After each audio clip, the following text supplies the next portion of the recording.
Hi మోక్షమా, how is your day? Good. మనం కథలు చెప్పుకుని చాలా రోజులు అయింది కదా, ఇంచుమించు 3 to 4 months అయిపోయింది కదా. సో మళ్ళీ రీస్టార్ట్ చేద్దాం, ఎందుకంటే దీనివల్ల మనం లైఫ్ లో చాలా నేర్చుకుంటాము. So why to stop a good thing? Let's restart it. Okay, ఇవాళ మనం ఉదుటకు చారలు. ఉడుత అంటే ఏంటి? స్క్విరిల్ కి పైన మార్క్స్ ఉంటాయి కదా, ఆ మార్క్స్ ఎలా వచ్చినాయి, ఎందుకు వచ్చినాయి, దాని గురించి నేర్చుకుందాం. ఓకేనా? ఒక గ్రామంలో విద్యానాథుడనే మహాపండితుడు ఒక గురుకులాన్ని నడిపేవాడు. దాని ఖ్యాతి విని ఎంతో దూర ప్రాంతాల నుంచి కూడా విద్యార్థులు అక్కడికి వస్తుండేవారు. అంటే ఒక గ్రామంలో అంటే ఏంటి, ఒక పల్లెటూరు ఉంటది కదా, ఆ పల్లెటూరులో గురుకులం అంటే స్కూల్ మాట. ఒక స్కూల్ నడిపించేవారు. ఎవరు నడిపించేవారు? మహాపండితుడు అనే అతను నడిపించేవారు. దానికి చాలా మంచి పాపులారిటీ ఉండడం వల్ల వేరే వేరే ప్లేసెస్ నుంచి కూడా పిల్లలు వచ్చి చదువుకునేవారు. ఓకేనా? విద్యానాథుడి కొడుకు బృహస్పతి తండ్రికి ఏమాత్రము తీసిపోని పండితులుగా తయారయ్యాడు. త్వరలో తన స్థానం తన కొడుకు ఇవ్వాలని నిశ్చయించి విద్యానాథుడు, నాయనా, నీకు విద్య పూర్తిగా అబ్బింది, ఇక లోకజ్ఞానం కావాలి. లోకపోకడ మనుషులు జీవించే పద్ధతి తెలుసుకుంటే గాని నీ జ్ఞానాన్ని విద్యార్థులకు ఉపయోగపడేలాగా చేయలేవు. అందుచేత కొంతకాలం దేశాటన చేసి అవసరం అయిన లోక జ్ఞానాన్ని సంపాదించి తిరిగిరా అన్నాడు. అయితే విద్యానాథుడికి ఒక సన్ ఉన్నాడు. ఆ సన్తో ఏమన్నాడంట, నా తర్వాత నువ్వే కదా ఈ స్కూల్ని చూసుకోవాల్సింది, నీకు బుక్స్ నాలెడ్జ్ అయితే ఉంది, బుకిష్ నాలెడ్జ్ అయితే ఉంది, బయట నాలెడ్జ్ కూడా కావాలి కదా, లైఫ్ నాలెడ్జ్ కావాలి. ఇప్పుడు నీకు ఎగ్జామ్స్ ఉన్నప్పుడు ప్రాక్టికల్ ఎగ్జామ్స్ ఉంటాయి, ల్యాబ్ ఎగ్జామ్స్ ఉంటాయి, అట్లా ఉంటాయి కదా, అలా ఉంటాయి. లైక్ ప్రాక్టికల్స్ ఉంటాయి కదా. ఇప్పుడు కంప్యూటర్ ఉంది, కంప్యూటర్ ప్రాక్టికల్స్ చేస్తావా, ఓన్లీ థియరీ ఎగ్జామ్ రాసి ఊరుకుంటావా? రెండు రాయాలి. అంటే బుకిష్ నాలెడ్జ్తో పాటు ప్రాక్టికల్ నాలెడ్జ్ కూడా చాలా ఇంపార్టెంట్. అందుకని నువ్వు కొన్ని రోజులు దేశ పర్యటనకి వెళ్ళిరా, ఇండియా మొత్తం చుట్టి ఎక్కడెక్కడ ఏముంది అనేది నీకు కరెక్ట్గా తెలిస్తే మన స్టూడెంట్స్కి కరెక్ట్గా చెప్పగలం. అంతేనా? మనకి కరెక్ట్గా తెలిస్తే పిల్లలకి కరెక్ట్గా చెప్పగలం. వెంటనే బృహస్పతి గ్రామాల వెంట తిరిగి ప్రజల వాస్తవ జీవితాన్ని శ్రద్ధగా పరిశీలించుతూ పుస్తకాల్లో చెప్పిన ఎన్నో విషయాలు తెలుసుకోగా సాగారు. కొన్ని చోట్ల అతనికి ఆశ్చర్యపరమైన సంఘటనలు కూడా ఎదురయ్యాయి. ఏమైంది, కొన్ని చోట్ల చాలా షాక్ అయిపోయాడంట. ఏంటి ఇలా కూడా జరుగుద్దా అని చెప్పి షాక్ అయిపోయాడంట. ఒక గ్రామంలో కొందరు కండలు తిరిగిన వస్తాదులు ఒక బలహీనుడిని పాదపూజలు చేస్తూ మహాబలుడికి జయము అని నినాదాలు చేయడం బృహస్పతి గమనించాడు. అతని ఆ విడ్డూరాన్ని కారణం ఏమిటి అని విచారిస్తే అతనికి కింద విషయం తెలిసింది. అయితే ఏమైంది, ఈ అబ్బాయి పేరేంటి? బృహస్పతి వెళ్తుండగా ఒక చోట అంట అందరూ ఒకరికి పూజ చేస్తున్నారంట. చనిపోయి చాలా రోజులైంది. ఆ ఫోటో పెట్టుకుని పూజ చేస్తున్నారంట. ఆ ఫోటోలో ఉన్న వ్యక్తి ఏమో వీక్ గా ఉన్నారు, ఇటువైపు పూజ చేసే వాళ్ళందరూ స్ట్రాంగ్ గా ఉన్నారు. ఈ అబ్బాయికి షాక్ వచ్చింది అనమాట. అదేంటి వీళ్ళింత స్ట్రాంగ్ గా ఉండి ఒక వీక్ అతనికి చేయడం ఏంటి పూజ అని. అండ్ ఆ బతుకు కూడా లేదు, చనిపోయాడు, చాలా రోజులైంది. అయితే ఒకప్పుడు గ్రామంలో మహాబలుడు అనేవాడు ఉన్నాడు. ఆ గ్రామాన్ని అనేక సార్లు విపత్తుల నుంచి కాపాడాడు. చుట్టుపక్కల అరణ్యాల నుంచి క్రూర మృగాలు వచ్చి గ్రామం మీద పడితే వాటిని ఒంటరిగా ఎదిరించి చంపాడు. ఒకసారి దుర్ముఖుడు అనే రాక్షసుడిని ఆ గ్రామాన్ని గాక చుట్టుపక్కల గ్రామాన్ని కూడా పీడించడం మొదలు పెడితే మహాబలుడు మహాకాళికి పూజలు చేసి దుర్ముఖుడిని ఎదుర్కొని ఘోర యుద్ధం చేసి చివరికి వాడిని చంపాడట. ఈ అబ్బాయి ఎందుకంటే ఈ ఫోటోలో ఉన్న వ్యక్తిని ఎందుకు అందరు గౌరవిస్తున్నారు? ఇది వరకు ఎప్పుడో ఇయర్స్ బ్యాక్ ఏమైనా యానిమల్స్ వచ్చినా సరే, లేకపోతే ఏమన్నా ప్రాబ్లమ్స్ ఆ ఊరికి జరుగుతుంటే ఆ week person who is in the picture ఆయన కాపాడేవారు అనమాట. అందుకని ఇప్పటికీ as a token of respect ఇప్పటికీ కూడా ఇన్ని ఇయర్స్ అయ్యాక కూడా ఆయనకి మనం పూజలు చేస్తున్నాం. మన దేవుళ్ళని అట్లనే కదా పూజించేది. మన దేవుళ్ళని మనం చూసామా? లేదు. మరి ఎందుకు పూజ చేస్తున్నాము? చేశారు అని బుక్లో చదివి ఆ ఫొటోస్కి మనం పూజ చేస్తాం. అలాగే ఇక్కడ కూడా జరిగింది మాట. అయితే అటు తర్వాత ఆ ప్రాంతాల అనేక గ్రామాల వారికి మహాబలుడు అంటే అమితమైన అభిమానం ఏర్పడింది. ముఖ్యంగా బలశాలులకు అతను ఆరాధ దైవం అయ్యాడు. వాళ్ళు దుర్ముఖుడు మరణించిన రోజు పర్వదినంగా భావించి ఆ రోజు మహాబలుడికి పూజ చేస్తూ ఉండేవారు. మహాబలుడు పోయాడు. కొన్ని వందల సంవత్సరాలు గడిచాయి. అయినా ఆ పర్వదినం రోజు మహాబలుని సంతటి వాడికి పాదపూజ జరుగుతూనే ఉంది. చనిపోయి చాలా ఇయర్స్ అయ్యాక కూడా వీళ్ళు పూజ చేస్తూ ఉన్నారు.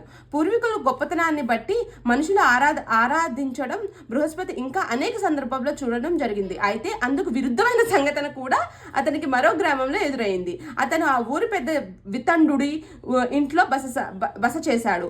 విద్యానాథుడు కీర్తి దేశమంతటా వ్యాపించి ఉండటం చేత ఆయన కొడుకైన బృహస్పతికి వెళ్ళిన చోటల్లా గౌరవం దక్కేది. అయితే ఇదేమో ఒక పాజిటివ్ విషయం. ఏంటి, మన యాన్సిస్టర్స్ ఇప్పటికీ మన జీన్స్లో మన యాన్సిస్టర్స్ జీన్స్ ఉంటాయి.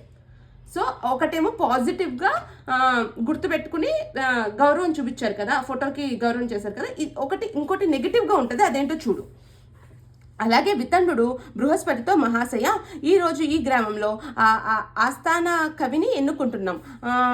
తమ వంటి పండితుల సమక్షంలో ఆ ఎన్నిక జరుగుతుంటే మా గ్రామస్తులందరికీ ఎంతో తృప్తి.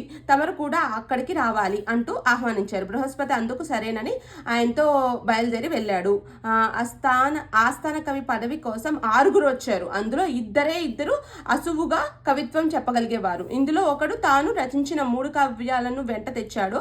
ఆ కవిని చూసి వితండు అకస్మాత్తుగా నువ్వు అంబరుడివి కదా అన్నాడు. అతను అవునని తల ఆడించారు. అంబరుడు అయితే ఆస్థాన కవికి పదవి కనీసం 5 కావ్యాలైనా రాసి ఉండాలి అని వితండు రెండో అసుని ఆస్థానపతిగా నిర్ణయించారు. అయితే ఇది నెగిటివ్ మాట్లాడుకుంటున్నాం మనము. వేరే ఊరు వెళ్ళాడు. ఈ బృహస్పతి అనే ఆయన వేరే ఊరు వెళ్ళారు. అక్కడ ఆయనకు ఆతిథ్యం ఇచ్చారు. గెస్ట్ అని చెప్పి మంచిగా రిసీవ్ చేసుకుని, మాకు ఇవాళ ఎలక్షన్స్ జరుగుతున్నాయి, 2 కవుల్లో ఒక మంచి కవిని మీరు ఎలక్ట్ చేయాలి. కవి పద్యాలు రాసే వాళ్ళని కవి అంటారు. ఒక మంచి కవిని నువ్వు ఎలక్ట్ చేయాలి అంటే సరే, ఒక 6 మెంబర్స్ వచ్చారంట. తీరా చూస్తే లాస్ట్ 2 సెలెక్ట్ అయ్యారంట. ఆ ఇద్దరిలో కూడా ఒకరిని గుర్తుపట్టాడంట. ఈ బృహస్పతి ఆయన ఒకరిని గుర్తుపట్టి నువ్వు అంబరుడివి కదా అన్నారంట. కానీ ఈయన్ని కాకుండా వేరే ఆయన్ని సెలెక్ట్ చేశారంట. మనం జనరల్గా ఎవరైనా గుర్తుపడితే వాళ్ళని సెలెక్ట్ చేస్తామేమో అనుకుంటాం కదా, కానీ అలా చేయలేదు. ఆయన వేరే అతన్ని సెలెక్ట్ చేశారు. ఎందుకంట, బృహస్పతి ఈ వింత ఎన్నికలను ఆశ్చర్యపోయాడు. అయ్యో, అంబరుడు అతని పేరు, అతను చూసి తప్పేంటి, అతను చేసిన తప్పేంటి, అతన్ని వీడుకొని వేరే వాళ్ళని ఎందుకు సెలెక్ట్ చేశారు అని అడిగారంట. అయితే అంబరుడు అన్నది మనిషి పేరు కాదు, అది జాతి పేరు. It's a name of the tribe. ఆ అబ్బాయి పేరు కాదంట, ట్రైబ్ పేరంట. తాము ఆకాశం నుంచి ఊడిపడ్డామని ఈ జాతి వాళ్ళు ఒకప్పుడు ఆ పేరు పెట్టుకున్నారు. చదువుకునే అర్హత తమకే ఉందని, మిగిలిన వారంటే కాయ కష్టం చేసి బతకాలని వాళ్ళు అన్నారు. వాళ్ళు రాజుల ప్రకారం సంపాదించి తమ జాతిని, మిగిలిన జాతిని పూజించాలన్నారు. కొన్ని జాతులను అస్పృశ్యంగా ప్రకటించారు. ప్రజలను నాశనం చేస్తూ పెట్టారు. కొంతకాలం రాజ్యంలో చాలా మార్పులు జరిగాయి. ప్రజలు ఏలిక అయ్యారు. ఏంటంటే, ఎందుకంటే అనేది ఒక ట్రైబ్ పేరంట. ఇది మనిషి పేరు కాదు. ఇప్పుడు వైశ్యాస్ అనేది ఒక క్యాస్ట్ పేరు కదా, బ్రాహ్మిన్స్, వైశ్యాస్, అలాగా ఒక ట్రైబ్ పేరంట. ఆ ట్రైబ్కి ఇది వరకు చాలా పొగరుండేదంట. చాలా పొగరుండేదంట. ఆకాశం నుంచి వచ్చేసాం అన్నంత పొగరుండేదంట. ఆకాశం నుంచి ఊడిపడ్డాం అన్నంత పొగరుండేదంట. అయితే బాగా ఈగోగా ఉండేవారు అనమాట. తర్వాత over the period of time ఆ ఈగో ఇప్పుడు వాళ్ళకి లేదు, కానీ ఆ మచ్చ అనేది అలా పడిపోయింది ప్రజలకి. ఇప్పుడు ఫర్ ఎగ్జాంపుల్ ఉన్నారు, చాకలి వాళ్ళు ఉంటారు. చాకలి వాళ్ళు అంటే ఎవరు? ఇస్త్రీ చేసేవాళ్ళు. ఎప్పుడైనా ఏదైనా దిష్టి తీయాలన్నా వాళ్ళని పిలుస్తాం మనం. అంటే ఇప్పుడు వాళ్ళు అందరూ ఇస్త్రీ చేసే వాళ్ళే కాదు కదా, కానీ ఆ ట్రైబ్కి ఆ పేరు వచ్చేసింది. ఏం చెప్తున్నా మోక్ష? ఇప్పుడు ఆ ట్రైబ్కి అలాంటి పేరు వచ్చేసింది. ఏ ట్రైబ్కి? ఇస్త్రీ చేసే అలాగా. అప్పటి నుంచి అంబరుల మీద అనేక ఆంక్షలు విధించబడ్డాయి. ఇప్పటికీ అంబరులో తాము అధికారులైన అహంకారం ఏమీ లేదు. కానీ వాళ్ళ పూర్వీకులు చేసిన తప్పులకు అంబరులకు కలకాలం కష్టాలు ఉంటాయి. బృహస్పతి ఒక సంవత్సరం పాటు దేశాటన చేసి లోకజ్ఞానం సంపాదించి ఇంటికి తిరిగి వెళ్ళి తన తండ్రి నడిపే గురుకులాన్ని తానే అధిపతిగా అయ్యాడు. ఒకనాడు అతను శిష్యులు ఉడత భక్తి గురించి చెబుతూ రాముడు వారధి కట్టేటప్పుడు ఉడత చేయాలనుకున్న సాయానికి మెచ్చుకుని ఆయన దాని వేలలతో రాచాడు. ఆ చారలు ఇప్పటికీ ఉడత జాతికి ఉన్నాయని చెప్పారు.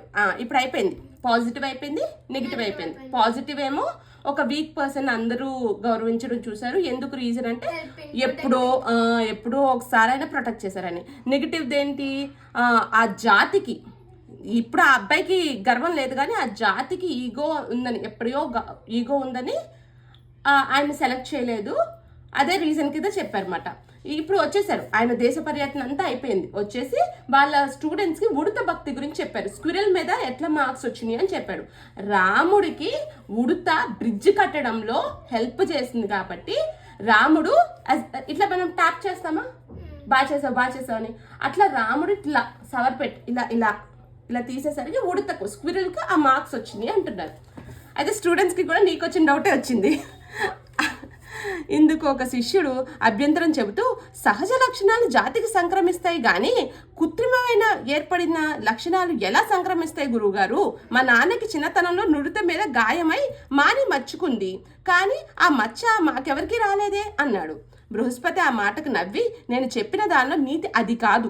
ఉడత చారలు పైకి కనిపిస్తున్నాయి కానీ మానవ జాతులలో ఒక జాతి చేసిన మంచి గాని చెడు గాని ఆ జాతి మీద శాశ్వతంగా కనబడని ముద్ర వేస్తుంది అని తాను ప్రత్యక్షంగా చూసిన మహాబలుడు పాదపూజ గురించి, అంబరుడి కథ గురించి చెప్పాడు.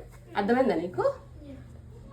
అయితే రాముడు చెప్పినప్పుడు స్క్విరల్ మీద ఇట్లా మార్క్స్ వచ్చినాయి అన్నప్పుడు ఒక స్టూడెంట్ అడుగుతాడు, అదేంటి ఒక్క ఉడత మీద అట్లా పెడితే అన్ని ఉదటలకి అదే రావడం ఏంటి అని అంటారు. అది కాదు నేను చెప్పేది, ఇక్కడ ఈ ఉడత మీద అయితే చక్కగా రిమార్కబుల్గా మనకి మార్క్స్ కనిపిస్తున్నాయి కానీ మన యాన్సిస్టర్స్ చేసిన గుడ్ అనేది మనం క్యారీ ఆన్ చేస్తాము.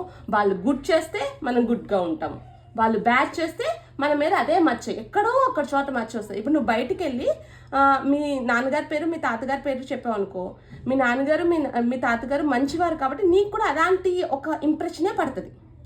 అదే మన ఫాదర్ కానీ మన గ్రాండ్ ఫాదర్ కానీ ఎవరైనా చెడ్డవారు ఉన్నారనుకో, బయటకు వెళ్తే పలానా వాళ్ళు బేబీ అంట అని చెప్పేసి ఒక బ్యాడ్ ఇంప్రెషన్ పడుతుంది. Not like father and grand father, ఇంకా ఓల్డ్ మాట, ఇంకా ఓల్డ్ వాళ్ళ మచ్చ కూడా మన మీద పడుతుంది, శాశ్వతంగా పడుతుంది. యాన్సిస్టర్స్ ఎప్పుడు ఒక 4-5 జనరేషన్స్ బిఫోర్ వాళ్ళ మచ్చ కూడా మన మీద పడుతుంది. Not in facial features are like that, inside us. Okay, Moksha, thank you.